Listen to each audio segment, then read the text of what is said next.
Welcome to the you are miss servant episode number 2।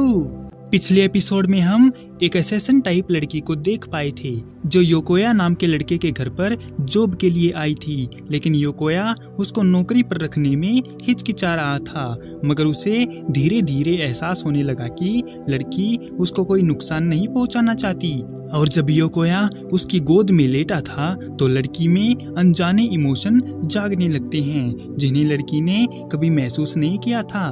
उसने अपनी जिंदगी में बहुत से लोगों को टपकाया था, लेकिन उसे ऐसा कुछ फील नहीं हुआ। और वो याद करने लगती है कि जब से वो योकोया से मिली है तब से ही ये सब हो रहा है।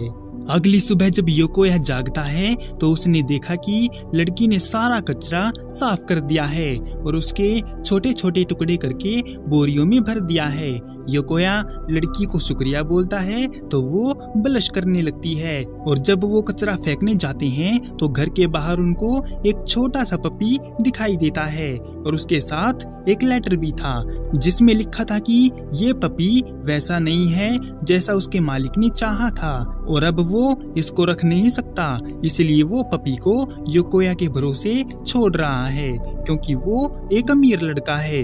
योकोया दुखी मन से पपी को रखने के लिए तैयार हो जाता है क्योंकि उसको ऐसे ही लावारिस छोड़ा तो या तो वो किसी गाड़ी के नीचे आ जाएगा या फिर किसी नाले में गिरकर मर जाएगा। जिस पर लड़की अपनी बीती जिंदगी को याद करते हुए कहती है कि जानवर हो या इंसान हो, अगर उसको जीना है तो वो किसी भी हालात में जी सकता है और अगर जानवर हिम्मत छोड़ देंगे तो वो कभी भी मारे या छोड़े जा सकते हैं। और ये भी हो सकता है कि योकोया उसको रखेगा तो शायद ये पपी उसके लिए ही मुसीबत बन सकता है। आप लोगों की तरह ही योकोया को भी कुछ समझ नहीं आता और वो पपी को उठा लेता है और कहता है कि किसी की जान हमदर्दी में नहीं बचाई जाती और अगर कोई मुसीबत में है तो मदद करने वाले के दिमाग से पहले उसकी बॉडी रिएक्ट करेगी, जैसा खुद लड़की ने ही किया था। मतलब अगर किसी का एक्सीडेंट हो जाए तो आप भागे भागे जाओगे या फिर खड़े होकर ये सोचोगे कि इसकी मदद करूं या नहीं।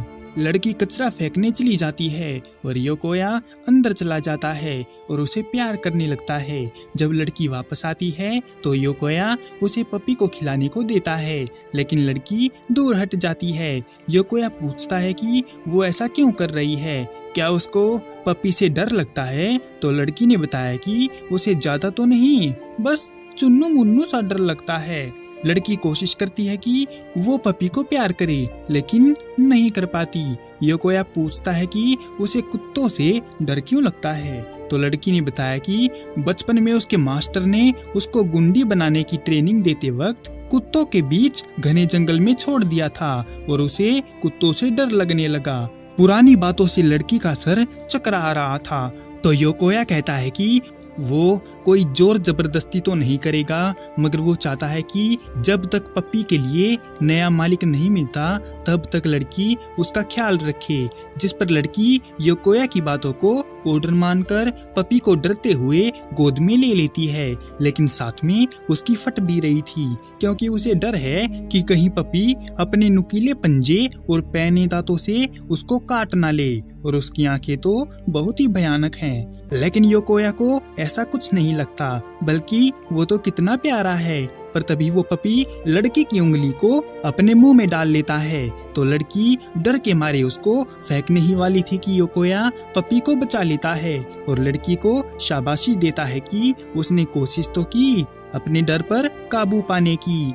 लड़की इन सब से घबरा गई थी, इसीलिए योकोया उसको बाहर घुमाने लाता है और साथ में पपी का चेकअप भी करवाता है। तभी लड़की पपी के लिए खाना और उसके गले के लिए पट्टा खरीदने लगती है। उसको ऐसा करते देख योकोया और पपी दोनों खुश हो जाते हैं और उन्हें शाम हो जाती है। घर जाते टाइम योकोया लड़की को शुक्रिया बोलता है कि उसने पपी के लिए इतना किया। तो लड़की योकोया को एक अच्छा इंसान बताती है क्योंकि वो जहाँ भी गई है उसे काम में फेल होने पर निकाल दिया जाता था। लेकिन योकोया उन सब से बिल्कुल अलग है और लड़की उसके पास रहकर अलग अलग इमोशन को फील कर रही है, जबकि इससे पहले वो बस अपने टास्क को पूरा करने के लिए कुछ भी कर गुजरती थी। उसने काफी कोशिश की अपने आप को चेंज करने की, लेकिन फेल हो जाने पर उसको बस एक ही बात सुनने को मिलती थी कि वो बेकार है और किसी काम की नहीं है। लड़की की दुनिया बिल्कुल अलग थी। वो ऐसे हालातों में थी जहां पर वो बड़े लोगों की हाथ की कठपुतली थी और बस किसी चीज की तरह इस्तेमाल करने का एक जरिया भी। वो दुनिया बहुत खराब है जिसमें लड़की रहती थी और उसे लगता है कि अगर वो योकोया जैसे अच्छे इंसान को उस पपी की तरह मिल जाती तो आज उसकी जिंदगी कुछ और ही होती। पपी योकोया को आगे खींचकर ले जाता है तो योकोया उसको रोककर लड़की से कहता है कि अगर वो गुंडी का काम छोड़ दे तो वो भी एक नॉर्मल जिंदगी जी सकती है। लड़की को यकीन नहीं होता कि क्या ऐसा हो सकता है, क्योंकि उसने तो पूरी लाइफ में बस लोगों को परेशान किया है और टपकाया है, और अगर उसकी जिंदगी बदल सकती है और वो एक आम जिंदगी जी सकती है तो वो असैसिन का काम छोड़ देगी। जिस पर योकोया ने कहा कि वो पहले मारने काटने की ही बातें करती थी, लेकिन अब उसके बिहेवियर में बदलाव आ गया है और जैसे जैसे वो नए काम और लोगों से मिलेगी उससे लड़की को काफी कुछ सीखने को मिलेगा। खैर, नए काम में फेलियर तो आते हैं, इसीलिए लड़की को कोशिश करते रहना है। इसके बाद घर आने पर पपी सो गया और योकोया बाहर चला गया, जबकि लड़की अभी भी योकोया की कही बातों पर गौर कर रही थी।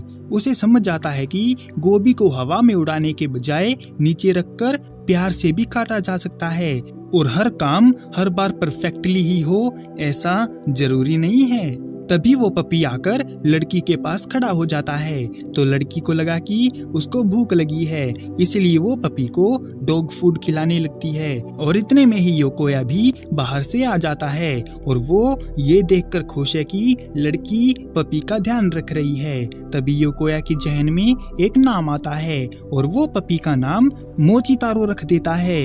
लड़की को भी नाम पसंद आता है, लेकिन उसका मतलब क्या है ये उसको नहीं पता। योकोया लड़की को शुक्रिया बोलता है कि उसने गोभी काट के मदद की और अब उसे लगता है कि लड़की नौकरानी का काम अच्छे से सीख चुकी है। मोची खेलने की जिद करता है तो योकोया मना कर देता है क्योंकि अभी उसको डिनर भी बनाना है। तो लड़की कहती है कि वो मोची को खिलाकर योकोया की मदद कर सकती है, लेकिन अभी भी उसको डर लग रहा है कि कहीं मोची उसको काट ना ले।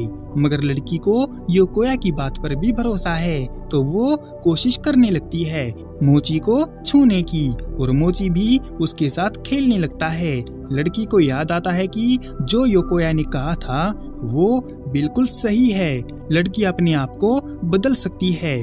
उसे पहले अपनी मर्जी से जीने में डर लगता था, लेकिन योकोया की बातों ने उसको हिम्मत दी है और वो अपनी पूरी कोशिश करेगी। खाना खाते हुए लड़की को फिर से वो सॉस बहुत अच्छी लगती है और वो सारा खाना खा जाती है। तो योकोया उसके लिए और खाना बनाता है और कहता है कि अगर उसके मन में कोई बात चल रही है तो उसको बता दे। तो लड़की कहती है कि योकोया पपी की ही तरह उसको भी कोई नाम दे दे, जिस पर योकोया सोचता है कि वो तो एक लड़की है और उसको कुत्ते जैसा नाम देना ठीक नहीं होगा। इसीलिए योकोया लड़की से उसका बर्थडे मंथ पूछता है। तो लड़की ने बताया कि उसने बचपन में सुना था कि जब उसका जन्म हुआ था तो उस टाइम कड़ाके की ठंड पड़ रही थी। ठंड का नाम सुनकर योकोया सोचने लगता है कि लड़की पर कौन सा नाम बेहतर लगेगा। तभी उसके मन में एक नाम आता है और वो लड़की का नाम यूकी रख देता है। लड़की को ये नाम बहुत पसंद आता है और वो समझ नहीं पाती कि योकोया के पास आने पर अचानक से उसकी दुनिया कैसे बदल गई, उसे जिंदगी इतनी हसीन क्यों लगने लगी। यूकी को लगता है कि अगर वो योकोया के पास रहेगी तो उसे उसके सवालों के जवाब मिल सकते हैं और वो एक प्यारी सी स्माइल देने लगती है, जिसे देखकर योकोया को लगता है कि अब यूकी आम लड़कियों की तरह हंसने लगी है। इसी के साथ the end of you are miss servant episode number 2। मिलते हैं किसी और वीडियो में, तब तक के लिए सायोनारा।